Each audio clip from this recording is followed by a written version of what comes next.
को क्रोध आ जाता है, तुम्हारे अपशब्द बोलने पर सामने वाले को गुस्सा आ जाता है, तुम्हारे शब्दों से सामने वाले को गुस्सा आ जाता है। जब तुमने अपशब्द कहा तो सामने वाले को क्रोध आ गया, गुस्सा आ गया और वो क्रोधित हो गया। तो जरा विचार करिएगा कि जब हम कुछ बोलते हैं तो सामने वाले को क्रोध आता है, तो जब हम भगवान शंकर का नाम उच्चारण करेंगे, श्री शिवाय नमस्तुभ्यम बोलेंगे, पंचाक्षर मंत्र नमः शिवाय बोलेंगे, षडाक्षर मंत्र ओम नमः शिवाय बोलेंगे, गाली बकने पर, अपशब्द कहने पर सामने वाला जब हमको पलट कर देख सकता है, तो हमारे मंत्र के जाप से भी भोलेनाथ हमें पलट कर देख सकता है। भगवान शिव हमको पलट कर देख सकता है, भगवान हमको निहार सकता है। और तेरी कृपा बिना न हिले एक भी अणु, लेते श्वास तेरी कृपा से तनु तनु। बखान क्या करूं मैं रातों के ढेर का, चपटी भभूत में खजाना कुबेर का। हे गंगाधार मुक्ति द्वार ओमकार तू, भोले ओमकार तू। आयो शरण तिहारी शंभु तार तार तू। बखान क्या करूं मैं राखों के ढेर का, चपटी भभूत में है खजाना कुबेर का। हे गंगाधार मुक्ति द्वार ओमकार तू, भोले ओमकार तू। आयो शरण तिहारी शंभु तार तार तू। क्रोध क्यों ना है? आपके शब्द बोलने से सामने वाले को क्रोध आ जाता है कि तुम्हारे मुख से श्री शिवाय नमस्तुभ्यम बोलने से मेरा भोले बाबा भी आ जाता है, मेरा शिव भी आ जाता है। केवल दिखावे से नहीं, शंकर भगवान को दिल से जिसने पुकारा, मेरा शंकर उसके सामने प्रकट हुआ दिल से। और फिर निवेदन है मेरे शंकर को, तुम्हारे दिमाग लगाने की जरूरत नहीं है शिव महापुराण में। फिर निवेदन है जितने भी श्रोता भाई बहन कथा को सुनने के लिए आए हैं, वो अपना दिमाग यहाँ ना लगाएं, यहाँ दिल लगाएं। दिमाग लगाने के लिए घर है और दिल लगाने के लिए शिव महापुराण की कथा। अपने मन को लगाओ।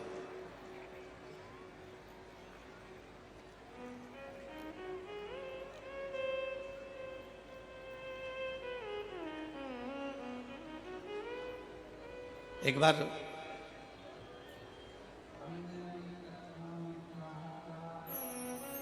भृगु ऋषि के मन में एक भाव उत्पन्न हो गया कि तीनों देवताओं की परीक्षा ली जाए। भृगु ऋषि के मन में भाव जागृत हुआ कि तीनों देवताओं की परीक्षा करेंगे। और भृगु ऋषि सबसे पहले ब्रह्मा जी के पास में पहुंचे।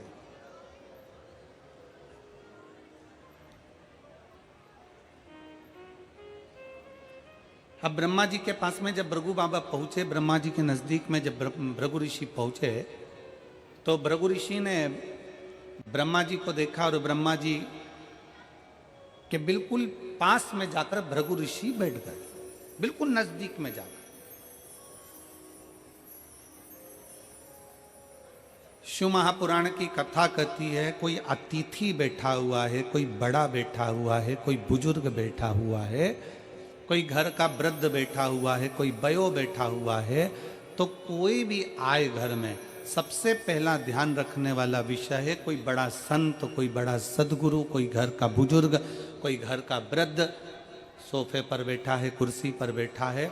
सोफे पर अगर थोड़ी बहुत भी जगह है तो भी कोई अन्य व्यक्ति को उस संत के पास, उस गुरुजन के पास या घर के बुजुर्ग के पास एकदम बिना आज्ञा के नहीं बैठना चाहिए। आज्ञा दे दें, घर के दादाजी कह दें अपने पोते से बेटा यहाँ बैठ जा, बेटे से कह दे बेटा यहाँ बैठ जा, बहू से कह दे बहुरानी इधर बैठ जाओ, बहन से कह दे बहन इधर बैठ जाओ, दामाद से कह दे इधर बैठ जाओ, बेटी से कह दिया यहाँ बैठ जाओ, तो भले बैठ जाओ। पर बुजुर्ग बैठा है सोफे के ऊपर, कोई बड़ा संत बैठा है, कोई साधु जन बैठा है, कोई तपस्वी जन बैठा है, कोई सन्यासी, कोई साधक, कोई उपासक अपने सिंहासन पर बैठा हुआ है, उसके पास तुम बिना पूछे गए और उसके सोफे पर उसकी बाजू में बिल्कुल उसके नजदीक में जाकर बैठ गए, तो क्रोध आएगा कि नहीं आएगा? अब ब्रह्मा जी को थोड़ा सा क्रोध आ गया, ब्रह्मा जी को थोड़ा सा गुस्सा आ गया। हाँ, जमीन पर अगर कोई बैठा हुआ है, क्योंकि पृथ्वी निर्मलता का भाव देने वाली है, अगर उस पर कोई बैठा हुआ है और उसके पास में आप जाकर बैठ रहे हो तो कोई दिक्कत नहीं। पर कोई उच्च स्थान पर बैठा हुआ है और उसके साथ में तुम जाकर बैठ गए तो वो श्रेष्ठता नहीं, उसमें उसकी आज्ञा मांगो। ए भैया, दादाजी आपका सोफा खाली है, मैं बैठ सकता हूं? दादाजी आपकी कुर्सी खाली है, क्या मैं बैठ सकता हूं? काका जी आपके सोफे पर बैठ सकता हूं? मौसी जी मैं आपके सोफे पर बैठ सकता हूं? मामा जी मैं आपके सोफे पर बैठ सकता हूं? चाचा जी मैं आपके सोफे पर बैठ सकता हूं? आज्ञा लीजिए बैठने के लिए।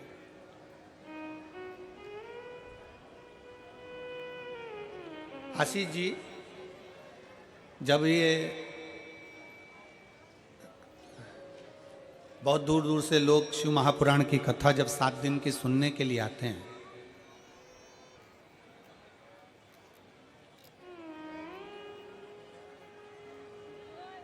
तो यहाँ शंकर जी की कथा सुनने के लिए जब पंडाल में पहले दिन, एक दिन पहले जब भक्त पहुँचते हैं तो वहाँ दरी बिछाते हैं, अपनी चटाई बिछाते हैं। देखा तुम लोगों ने? दर्शन करें और नहीं करे हों, अगर मेरठ वालों ने अगर रात्रि के दर्शन नहीं करे हों तो आज रात के इस पंडाल के दर्शन जरूर करना, यहाँ के कीर्तन के दर्शन करना। और भगवान ने आपको मोबाइल दिया है तो यहाँ पर जो कीर्तन हो, भजन हो, रात्रि का जो स्मरण हो, उसके वीडियो फोटो आपके भी और उसके भी अपनी सोशल मीडिया पे भी डालना कि हमारे मेरठ में भी शिव महापुराण का सत्संग कैसा हुआ। ऐसे तो तुम डालते रहते हो, पर वो सत्संग का डालो कि आज कथा का 6ठा दिन है और 6ठे दिन में शिव महापुराण की कथा में हमने आज रात्रि को बाबा के इस पंडाल में भगवत भजन किया। तो जो भक्त आते हैं पहले दिन वो अपनी दरी बिछाते हैं और दरी बिछाने के पहले बाबा से आज्ञा लेते हैं, बाबा आपकी कृपा हो तो हम यहाँ शिव महापुराण की कथा सुनने के लिए बैठ रहे हैं, आप दया करोगे तो हम कथा सुनेंगे, आप करुणा करोगे तो हम कथा सुनेंगे, वरना हमारे बस की बात नहीं है कथा सुनना। किसकी सामर्थ्यता? जो शंकर की कथा में दिल लगा ले, शिव की कथा को सुन ले और शंकर की कथा को अपने भीतर उतार ले, सामर्थ्यता। सती मैया कथा सुनने गई, मन नहीं लग पाया। उमा कथा सुनने के लिए गई, मन नहीं लगा। कात्यायनी कथा सुनने के लिए गई, मन नहीं लगा। कुष्मांडा कथा सुनने के लिए गई, मन नहीं लगा। स्कंदा कथा सुनने के लिए गई, मन नहीं लगा। पार्वती मैया कथा सुनने के लिए गई तो भी उनके नेत्रों में नींद समा गई थी। शिव महापुराण की कथा सुनना सरल बात नहीं है, अगर दिल लग जाए तो समझ लेना कि शिव ने सुना दी है। भगवान शंकर ने सुना दी तुमको, ये मानकर चलना। अगर मन लग जाए, फिर निवेदन है, शिव महापुराण की कथा में जितनी देर बैठो, शंकर की कथा में जितनी देर बैठो, उतनी देर दिमाग मत लगाना कि मुझे ये करना है, मुझे वो करना है, मैं वहाँ बैठ जाता, मैं आगे बैठ जाता, मैं पीछे बैठ जाता, मुझे तो कुर्सी नहीं मिली, मुझे सोफा नहीं मिला, मैं कहाँ बैठा हूँ, मैं किस जगह पर बैठा हूँ। दिमाग बिल्कुल मत लगाओ। ये कथा को तुम जरा, मैं कहूँ आस्था चैनल वालों से जरा दिखाइएगा। लोगों को नीचे जगह नहीं मिल रही तो गाड़ियों की छतों पर कहाँ कहाँ चढ़ चढ़ के लोग बैठे हुए हैं दीवालों के ऊपर, ना जाने कहाँ कहाँ जगह मिल गई उनको। ऑटो तक के ऊपर बैठे हुए हैं, कहीं गाड़ियों के ऊपर, कहीं पानी के टैंकरों के ऊपर, कहीं जगह होए तो बैठे व्यक्ति। कथा कथा है, यहां दिमाग नहीं लगाना। शिव महापुराण की कथा को जितनी देर श्रवण करने के लिए बैठो उतनी देर दिमाग नहीं, उतनी देर क्या लगाना है आपको? अपना दिल लगाना। भगवान शंकर को अपना हृदय देना, शिव जी से अपने दिल की बात कहना, शंकर को अपने मन की बात कहना। और शिव को जब अपने दिल की बात कहोगे, मन की बात करोगे, तो शंकर उसको स्वीकार करेगा। यहाँ जितने कथा को सुनने के लिए आते हैं, पहले बाबा से कहते हैं, बाबा आप कथा कहेंगे, हम सुनेंगे, आपकी आज्ञा होगी तो हम कथा सुन पाएंगे, आप आज्ञा करेंगे तो हम रह पाएंगे। वरना घर में ढेर काम आ जाते हैं, कोई ने फोन कर दिया, आना पड़ेगा, जाना पड़ेगा, लोग फोन कर देते हैं, घर पहुंचना पड़ेगा, जरूरी काम आ गया, ये काम आ गया, तो वहां जाना पड़ेगा। और तेरी कृपा बिना न हिले एक भी अणु, लेते हैं श्वास तेरी कृपा से तनो तनो। पार्वती जी भी मन लगाने के लिए बैठी थी कथा में, पर उनकी निंद्रा लग गई थी। सती माता मन लगाने के लिए बैठी थी कथा में, पर उनका ध्यान बढ़ गया था, भीतर अहंकार उत्पन्न हो गया।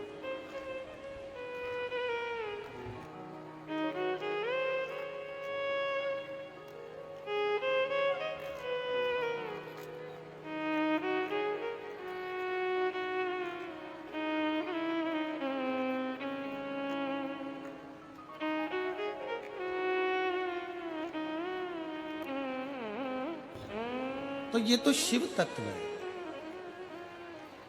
इस शिव तत्व का जो लाभ है, इस शिव तत्व का सबसे बड़ा जो सुख है, वो जीवन का एक आनंद है।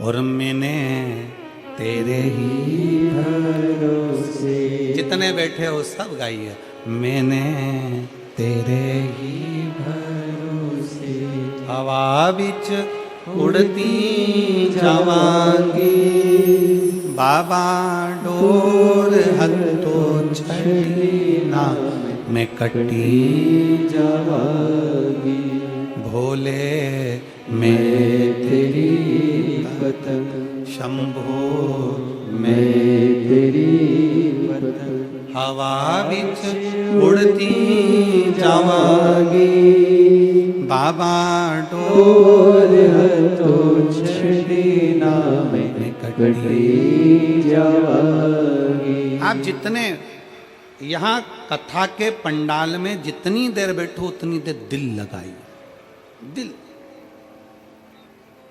मन लगाइए, हृदय लगाइए। आएंगे कई लोग, दिमाग लगाने वाले भी बहुत सारे आएंगे यहाँ पर। जब रुद्राक्ष उत्सव सीहोर में हुआ तो रुद्राक्ष उत्सव में भी बहुत लोगों ने दिमाग लगाया, ऐसी ऐसी न्यूज़ें फैलाई कि ये मर गए ने, वो जी गए ने, इतनी भीड़ हो गई ने, धक्का हो गई ने, मुक्की हो गई। आखिरी में जब पूरी मीडिया पहुंची, सब कुछ देखा तो एकदम नॉर्मल था। पर दिमाग लगाने वाले ऐसा नहीं है, यहाँ भी पहुंचेंगे, कई कई जगह का ऐसा बना के भेज देंगे कि लोगों को यहाँ तो ये हो गया, वहाँ तो वो हो गया। पर जितने बैठे हैं शिव के भक्त, एक बार जोरदार ताली बजाकर बताओ कि कथा का आनंद है कि नहीं।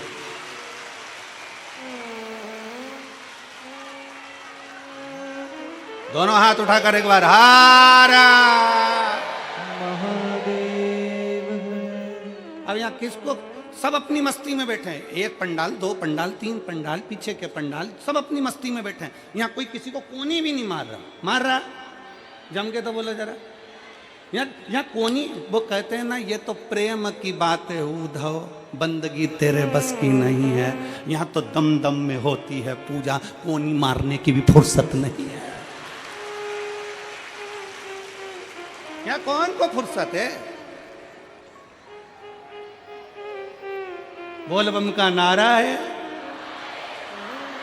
यहाँ किसी को फुर्सत नहीं है। यहाँ तो एक लालसा है, रोड पर चलकर जो आ रहे हैं उनको भी एक लालसा है, कहीं जगह मिल जाएगी कथा सुन लूंगी। 15 minute, 20 minute, 5 minute, 10 minute, 1 minute कुछ मिल जाए कथा सुनने को, बस मेरा आनंद हो जाए, बस कथा। और कई ऐसे मिलेंगे जो दिमाग लगाने आएंगे, हमको बैठने की जगह नहीं दी है तो मैं गलत प्रचार करूंगा, कहीं से भी करूं, कैसा भी प्रचार करूंगा और गलत प्रचार करूंगा। मेरे परिवार के लोगों को आगे बैठने का मौका नहीं दिया, मेरे परिवार वालों को अंदर नहीं जाने दिया, अब रुको। और उसने बनाया 2-4 वीडियो और शेयर कर दिया। तो तुम भी मत छोड़ना रे मेरठ वालों, तुम्हारा खुद का मोबाइल किसी मीडिया से कम नहीं। और मैं धन्यवाद दूंगा यहाँ के इस मेरठ के एक एक पत्रकार बंधुओं को और एक एक सोशल मीडिया वालों को जिन्होंने इस कथा का खूब आनंद से जनमानस में भेजा। जनमानस में कहीं बैठे हैं पत्रकार बंधु लोग? कितने हो?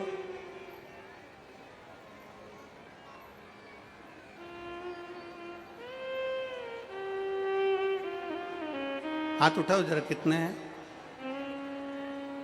आ जाओ ऊपर, आ जाओ, आ जाओ, आ जाओ।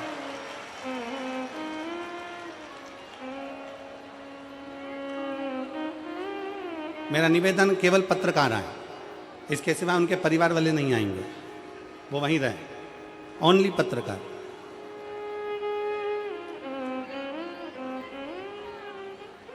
बाबा की कथा में, भगवान शंकर ओघड़दानी की कथा में दिमाग नहीं, भगवान शंकर की कथा में क्या लगाना है? दिल लगाना। और मैंने तेरे भरोसे बाबा, तेरे ही भरोसे हवा बिच उड़ती जावांगी, बाबा डोर तो छड़ीना में कटी जावांगी, भोले मैं तेरी पतंग, शंभो मैं तेरी पतंग। भगवान शंकर की अविरल भक्ति सुख प्रदान करने वाली। पार्वती मैया जब भगवान शंकर के सम्मुख में बैठकर कथा का रसपान करती हैं तो पार्वती जी के नैनों में जल भर आ जाता है।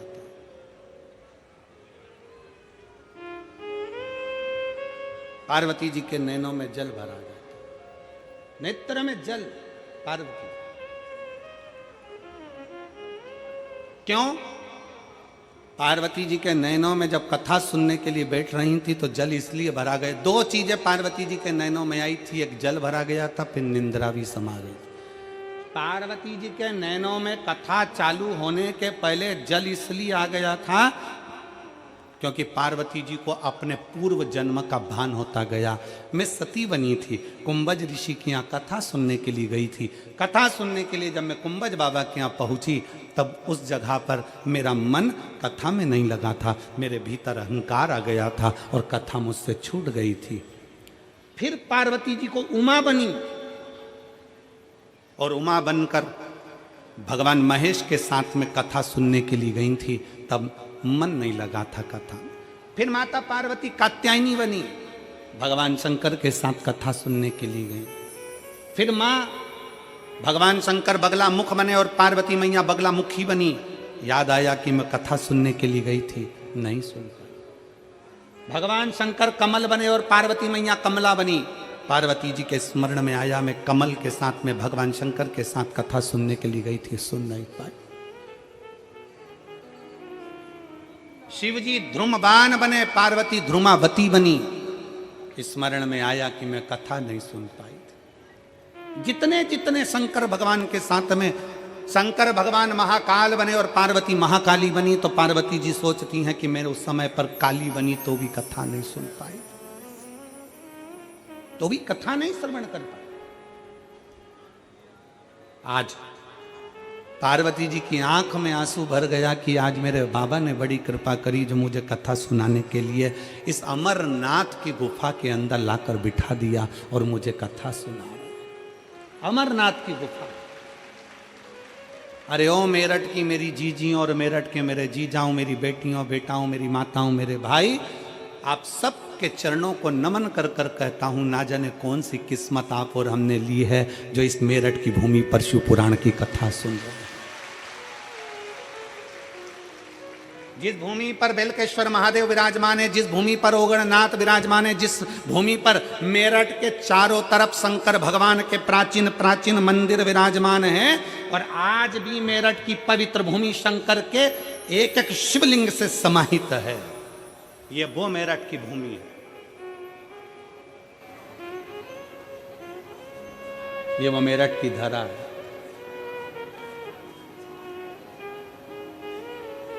जहां बैठकर आप और हम कथा सुन रहे हैं। कई माताएं ऐसी हैं यहां बैठी हुई हैं जो हापुड़ में कथा सुनने गई थी। हाथ उठाओ जरा, हापुड़ वाली हो। ये देखो, इतनी सारी माताएं हापुड़ गई थी, और हापुड़ में इन सब माताओं ने वहां बैठकर जरूर भगवान से कहा होगा कि मेरठ में भी शिव पुराण की कथा हो। आशीष जी, गोयल जी कहाँ गए? गोयल जी नहीं बैठे हैं, कहाँ दिख नहीं रहा है, बैठे नीचे हैं क्या? अच्छा, तो हम कहें यजमान परिवार दोनों से, गोयल जी और आशीष जी से, कि ये इनका पुण्य सामने आया है तो तुम जजमान बनकर शिव पुराण की कथा श्रवण कर रहे। ये पुण्यता है, ये आनंद का।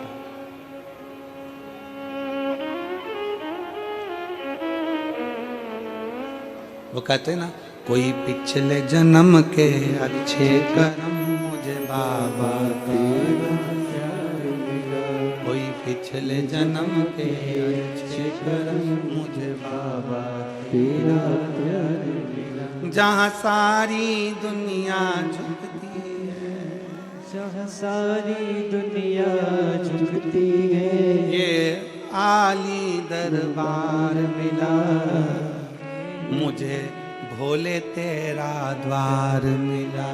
कोई पिछले जन्म के अच्छे कर्म मुझे बाबा तेरा प्यार। कोई पूर्व का लिखा होगा, कोई पूर्व का बना होगा, और पूर्व का बने बिगर मिल भी नहीं सकता।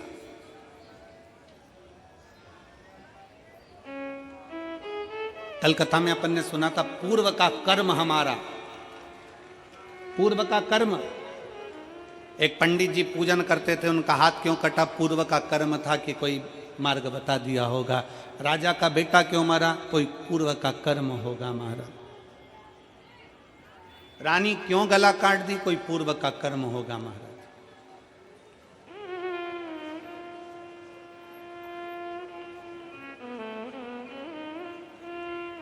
और केवल आप और हम नहीं,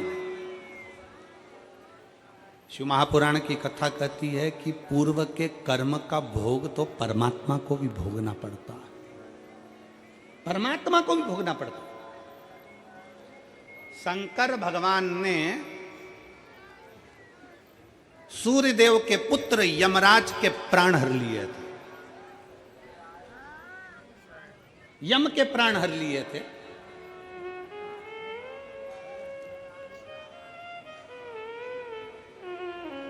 और यम के प्राण जब हर लिए, यमराज के प्राण चले गए, तो सूर्य नारायण भगवान रोते रोते आए और उन्होंने कहा, मेरा बेटा यम चले गया।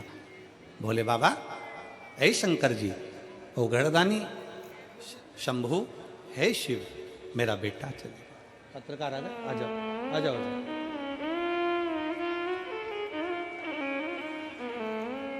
मेरा बेटा यम चले गए, मेरा बेटा।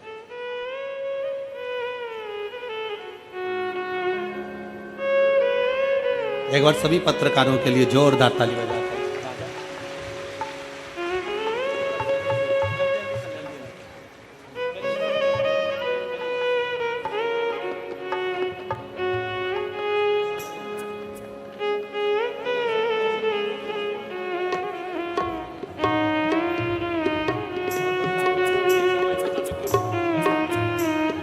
जोरदार ताली बजाइए, जिनकी कलम हर पल हर घड़ी शिव तत्व को मेरठ की भूमि पर देती है।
दोनों हाथ उठाकर हर हर महादेव।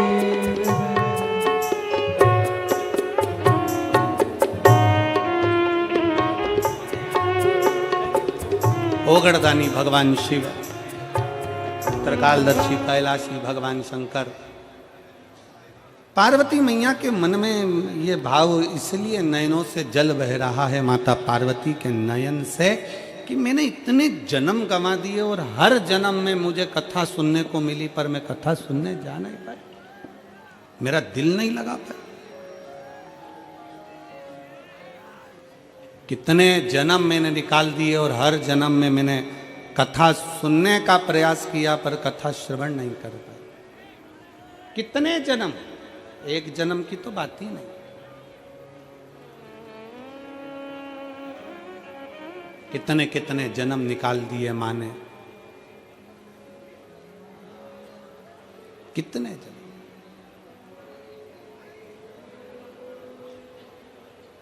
एलईडियां चालू करिए, एलईडियां नीच की।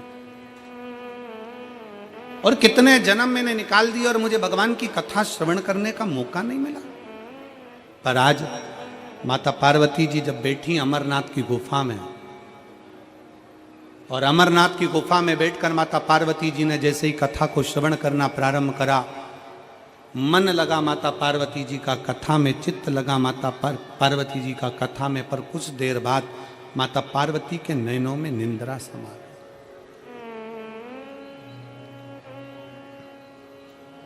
पार्वती जी के नयनों में निंद्रा समा गई। और पार्वती जी के नयनों में जैसी निंद्रा समाई तो भगवान शंकर ने, आखिरी में भगवान शंकर ने दोनों हाथ उठाकर जैसे ही जय घोष करा, बोल शिव महापुराण की। जैसे ही जय घोष करा, जय घोष करते से ही पार्वती जी के नेत्र की निंद्रा खुल गई। फिर पार्वती जी को दुख हो गया। माता पार्वती जी की चित्तवृत्ति में फिर दुख हो गया कि मैं कथा के चलते चलते अपने नैनों को बंद कर कर मैंने विश्राम कर लिया, सो लिया। पर कौन समझाए, कौन समझाए कि मिलता है सच्चा सुख केवल भगवान तुम्हारे चरणों में।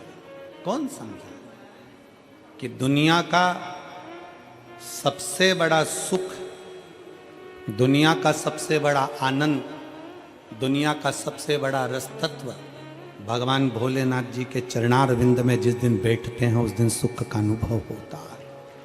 उस दिन सुख का अनुभव कौन समझे? क्योंकि वो क्षमा करने वाला है, वो माफ करने वाला है, वो दुनिया पर कृपा करने वाला है। उसके आश्रित हो जाओ, उसके आश्रित। एक पत्र है,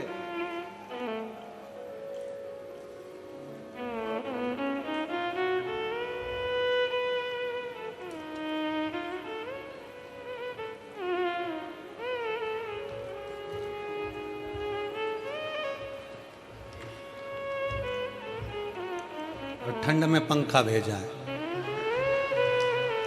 अब ये गर्मी में भेजती तो काम भी आता हो।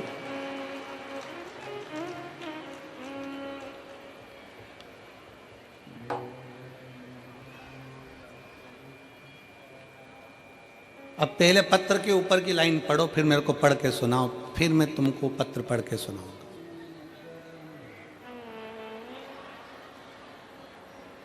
पढ़ के सुनाओ जल्दी से। ठीक है, अब पत्र सुनेंगे।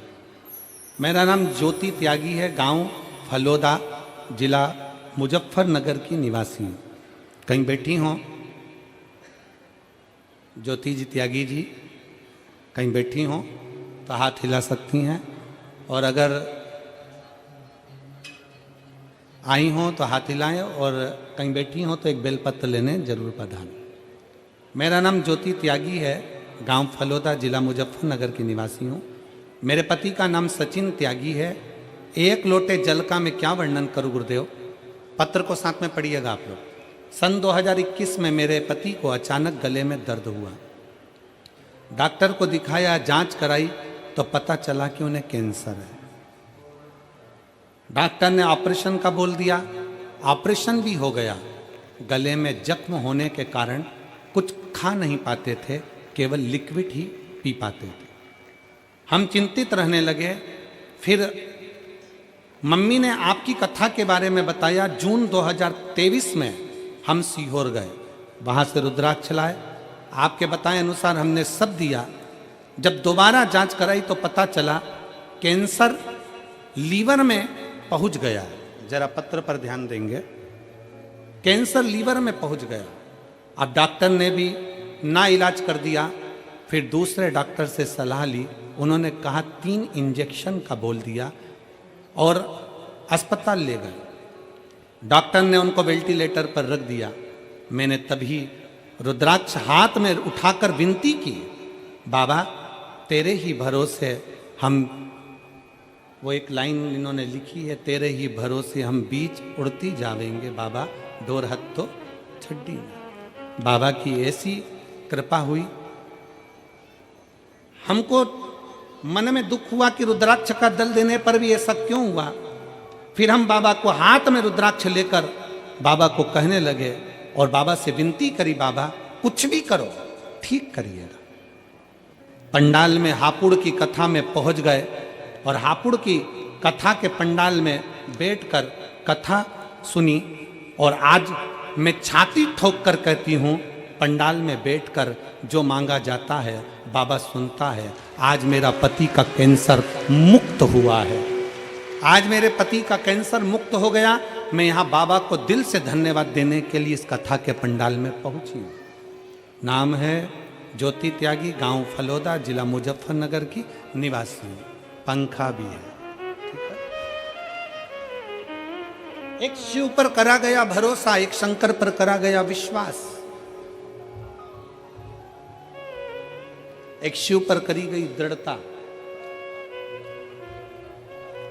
क्या देगा, कैसे देगा, कब देगा पता नहीं, पर इतना विश्वास तो है, इतना भरोसे से कर सकते हैं कि खाली ना जाता कोई दर से तुम्हारे, खाली न जाता कोई दर से तुम्हारे, मैं भी खड़ी हूँ नंदी बाहें पसारे, अपने हृदय से लगा लो, लगा लो, गिरा जा रहा हूँ, उठा लो, उठा लो, भोले अपने दर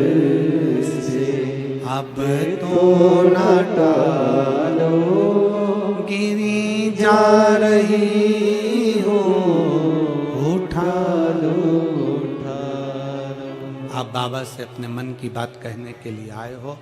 इस कथा के पंडाल में लाखों की संख्या में पहुंचे हो और विश्वास से कहते हैं कि बाबा 3 महीने के अंदर जो मांग कर जा रहे हो वो देगा जरूर।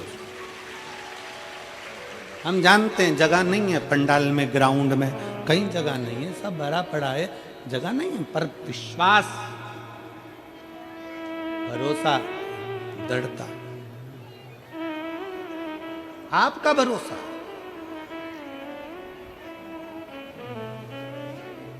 पार्वती जी के मन में फिर गिलानी उत्पन्न होने लगी। मैं कथा सुनने के लिए आई थी और कथा ना मिला।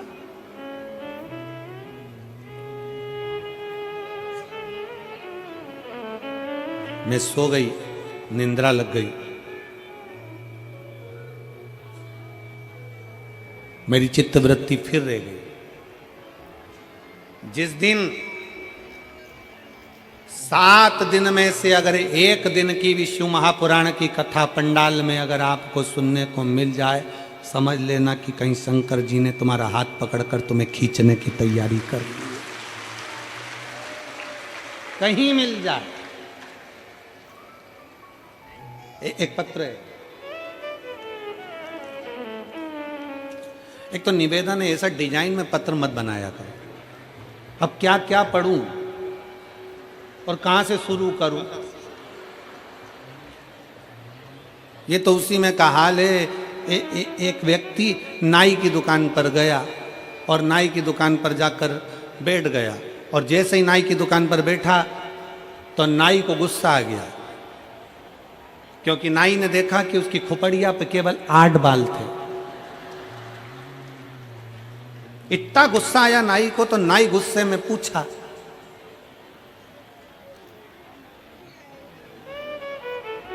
गिनूं कि काटूं?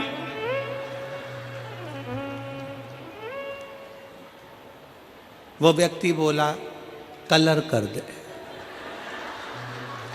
अब तू बोल रहा है गिनूं कि काटूं, तो तू कलर ही कर दे। इससे बड़ा करो क्या? अब ये इतना बड़ा पत्र, अभी कहां से शुरू करूं तुम बताओ? अच्छा, ईमानदारी की बात है, चलो फिर भी पढ़ेंगे, ठीक है। मैं कविता महेश्वरी, मेरठ गौरीपुरा से हूं। कहीं बैठी हो कविता महेश्वरी, मेरठ गौरीपुरा से कहीं बैठी हो तो हाथ हिला सकती हैं। कहीं बैठी हो तो हाथ हिलाइएगा। आप ही हैं? आ जाओ, एक बेलपत्र ले जाना, आ जाइए। मैं कविता महेश्वरी, मेरठ गौरीपुरा से हूँ। मेरे पति का नाम मुकेश महेश्वरी है। मेरे पति मुकेश महेश्वरी पिछले 4-5 वर्ष से स्वास्थ्य संबंधी समस्या से परेशान थे। अक्सर उनकी तबीयत सही नहीं रहती थी, और डॉक्टरों को, वो हमको भी समझ में नहीं आ रहा था कि हो क्या रहा है।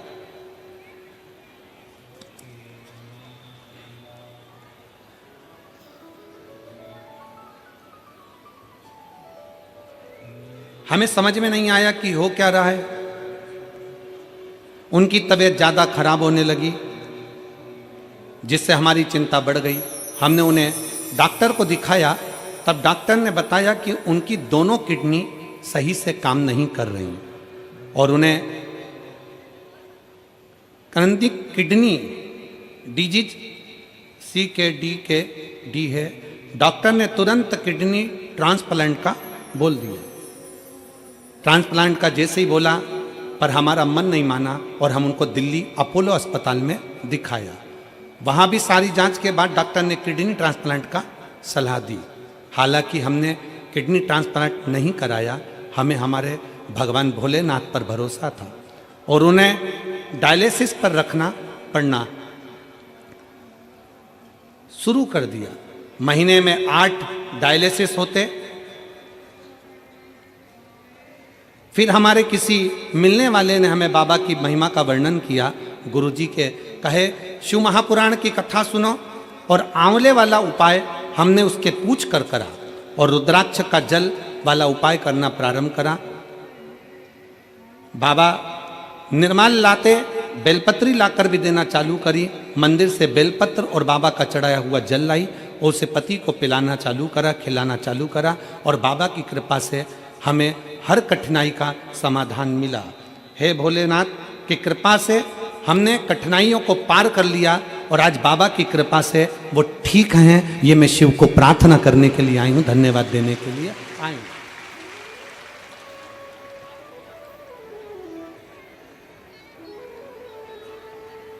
जो डायलिसिस हफ्ते में 1 बार होता था, बाबा का रुद्राक्ष का जल पीने से वो डायलिसिस अब महीने में 1 हो गया। मैं बाबा को प्रणाम कर कर धन्यवाद देने आई हूँ कि अब धीरे धीरे डॉक्टर बोल रहे हैं कि किडनी ने काम करना प्रारंभ कर दिया। मैं शिव को नमन करने के लिए, ये शिव तत्व है, ये ओघड़ी है शंभु, ये त्रिकालदर्शी कैलाशी अविनाशी है। एक विश्वास, आ जाओ, एक भरोसा।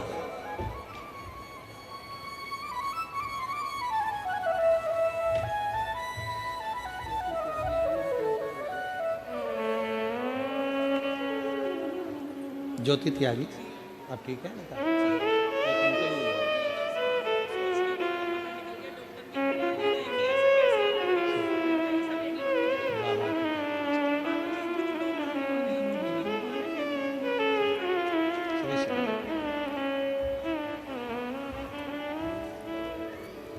पीछे की एलईडियां चालू करवाइए।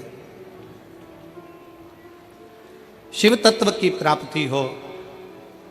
शिव महापुराण की कथा कहती है जितना विश्वास आप बाबा देवादिदेव महादेव पर करेंगे, भगवान शंकर को एक लोटा जल समर्पित कर कर भगवान शंकर से अपने मन की बात कहेंगे, मेरा ओघड़नाथ, मेरा शिव, मेरा त्रिकालदर्शी, कैलाशी, विनाशी, उसको स्वीकार करें। मिल जाए कथा श्रवण करने को तो साधुता दीजिए। आदर करना ना भूलें। भृगु बाबा ब्रह्मा जी के पास में जाकर बैठ गए, एकदम नजदीक में जाकर भृगु ऋषि के बिल्कुल, भृगु ऋषि ब्रह्मा जी के बिल्कुल करीब में जाकर बैठ। और जब ब्रह्मा जी ने देखा तो ब्रह्मा जी को थोड़ा सा क्रोध आया कि मुझसे बिना पूछे, बिना आज्ञा के, बिना बोले आकर बैठ गए। कम से कम मुझे बोलना तो था, मुझसे पूछना तो था।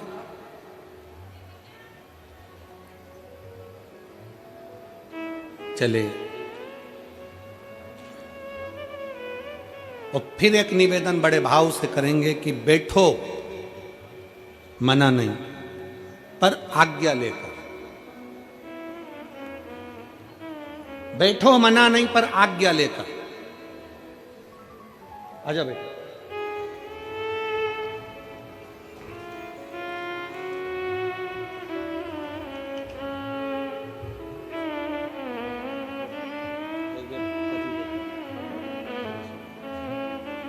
कविता जी महेश्वरी।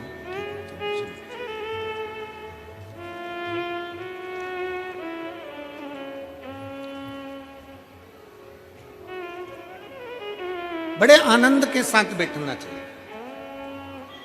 पर कोई आदरणीय बैठा है, कोई बड़ा बैठा है, कोई सत्कार करने वाला बैठा है, कोई साधु जन है, कोई सन्यासी जन है, कोई तपस्वी जन है, कोई साधक है, कोई उपासक है, उसको भी सम्मान देना चाहिए। भृगु ऋषि वहां से चल दिए। अब सीधे भृगु बाबा पहुंच गए तीनों देवताओं के पास, जाते जाते भगवान शंकर के पास, ओगड़दानी के। और शिव शिव है बैठे थे। 33 कोटि देवताओं में सबसे ज्यादा अगर सम्मान करने वाले कोई देव हैं तो वो देव अधिदेव महादेव हैं।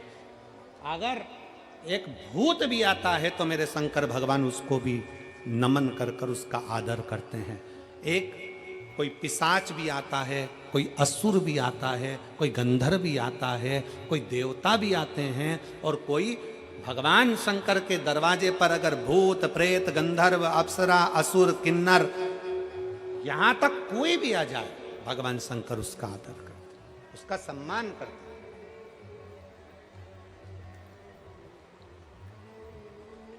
कौन होगा संसार में जो किसी किन्नर के लिए देवताओं से युद्ध कर ले? किसी किन्नर के लिए? जब भगवान शंकर अपना अर्धनारीश्वर स्वरूप का दर्शन दिए, ब्रह्मा जी से कहा गया कि तुम सृष्टि को आगे बढ़ाओ, तो ब्रह्मा जी भगवान शंकर के अर्धनारीश्वर स्वरूप को जान नहीं पाए थे। शंकर भगवान ने कहा था कि आधे पुरुष आधे स्त्री बनाना, 4 पुरुष बनाओ तो 4 स्त्री बनाओ, 5 पुरुष बनाओ तो 5 स्त्री बनाओ, 10 पुरुष बनाओ तो 10 स्त्री बनाओ। ब्रह्मा जी इस बात को जान नहीं पाए थे, और ब्रह्मा जी अर्धनारीश्वर स्वरूप का दर्शन देखकर समझ गए कि आधा आधा बनाना है, तो उन्होंने एक ही व्यक्ति को आधा पुरुष आधा स्त्री बना दिया था, तो वो किन्नर उत्पन्न हो गए। और जब किन्नर उत्पन्न हुए, पूरी पृथ्वी पर किन्नर ही किन्नर दिखने लगे, तब भगवान नारायण भगवान शंकर जी के साथ आ रहे थे, और नारायण ब्रह्मा जी की बनाई सृष्टि को देखकर हंस दिए, और हंसते से ही बोले, गजब कर दिया ब्रह्मा जी, तुमने पूरी सृष्टि में किन्नर ही किन्नर कर दिया। जैसे ही भगवान नारायण हंसे, हंसते से ही भगवान शंकर को क्रोध आ गया कि सृष्टि ब्रह्मा जी ने बनाई है और आप उस पर हंस रहे।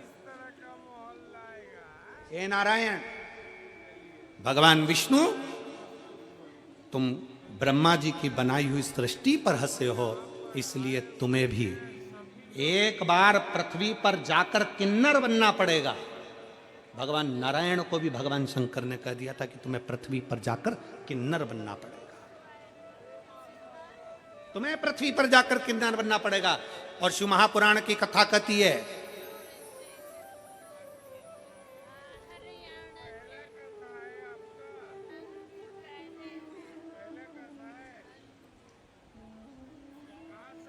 शिव महापुराण का चरित्र कहता है, जिस समय पर पांडव और कौरवों का युद्ध हो रहा था, कौरव और पांडवों के युद्ध में ध्यान में आया, भगवान कृष्ण ने कहा कि अर्जुन, तुम्हारा एक पुत्र उलूपी का पुत्र अरावन वन में रहता है, उसको भी युद्ध के लिए लेकर आओ।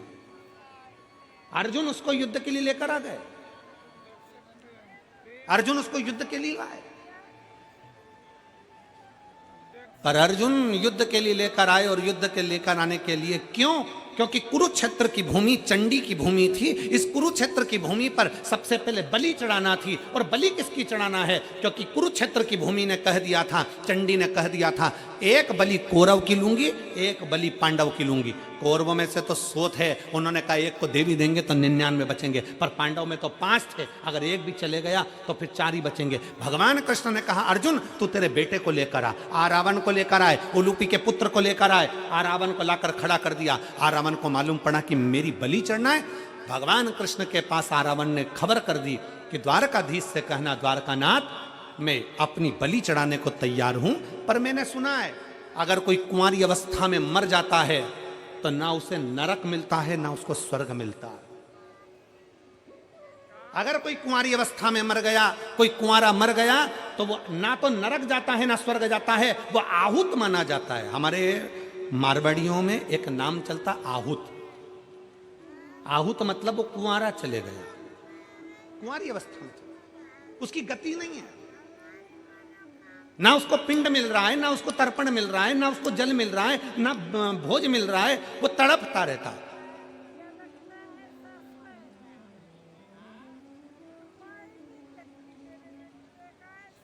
उस रावण ने कहा, अगर मैं कुंवारी अवस्था में मर गया तो मुझे गति नहीं होगी।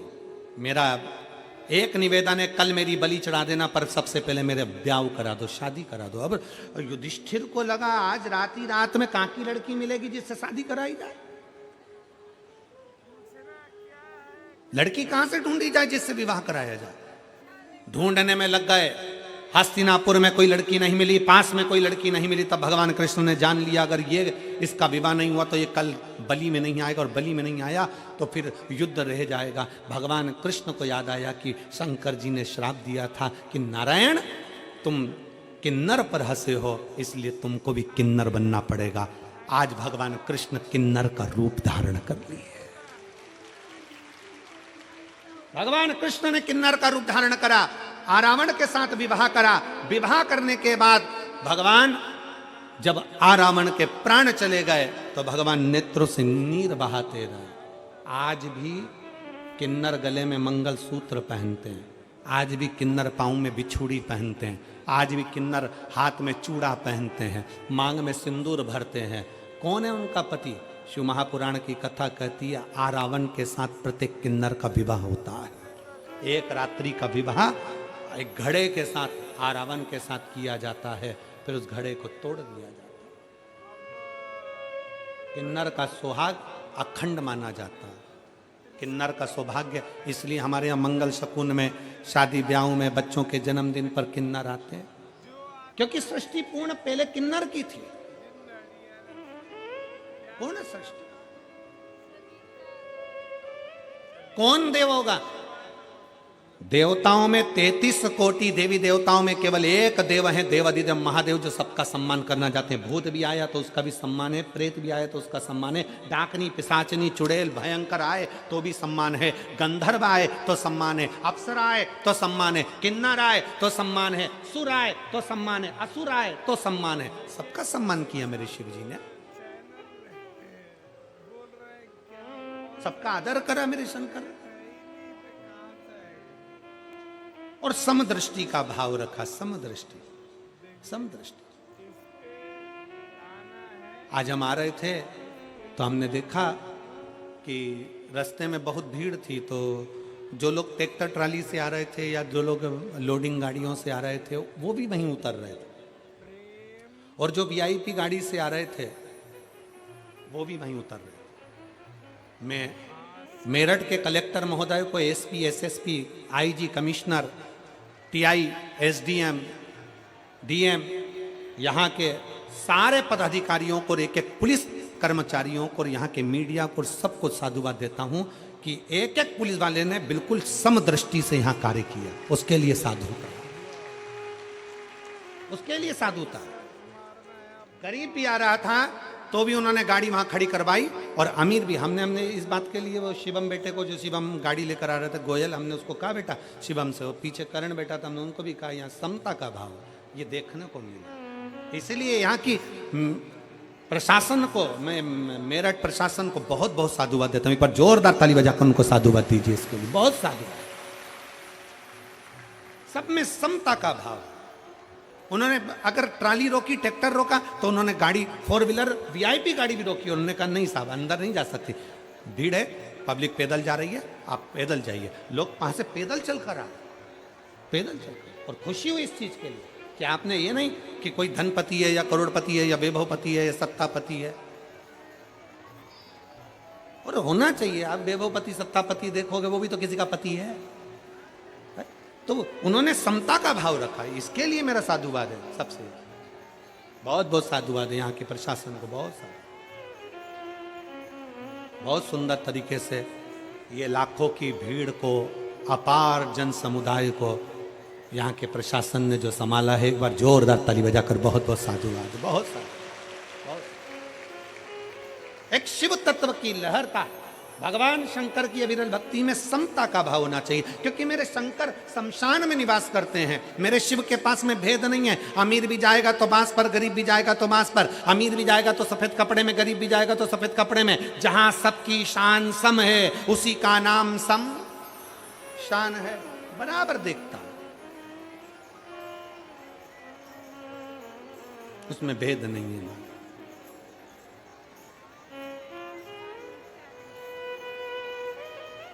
भृगु बाबा आए, शंकर भगवान के सामने भृगु ऋषि आ गए, और जैसे ही आए भगवान शंकर अपने सिंहासन छोड़ दिए, भगवान शंकर अपने स्थान से उठकर खड़े हो गए, और भगवान शंकर स्थान से खड़े होकर भृगु ऋषि के हाथ जोड़कर कहते आओ भृगु बाबा आइए, आपका स्वागत है।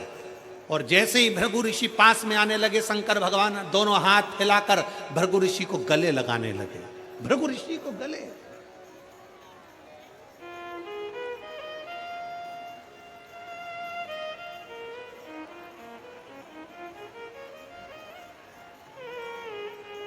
शिव महापुराण की कथा कहती है,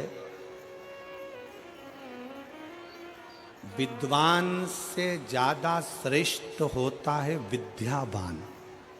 कौन? जम के बोलो, विद्यावान।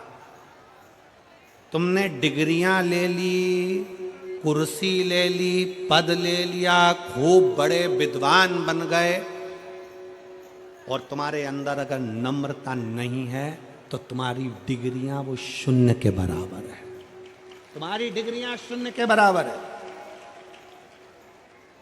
विद्वान से बड़ा होता है विद्यावान। इसलिए हनुमान जी महाराज को कहा जाता विद्यावान, गुणी अति चातुर, राम काज करीबे को आतुर। हनुमान जी को विद्यावान कहा गया, विद्वान नहीं। हनुमान जी विद्वान नहीं कहे गए। और जिसमें कितने बड़े विद्वान थे, अष्ट सिद्धि नव निधि के दाता, असवर दीन राम रसायन तुम्हारे पास, सदा रहो रघुपति। कितना विद्वत्ता, अष्ट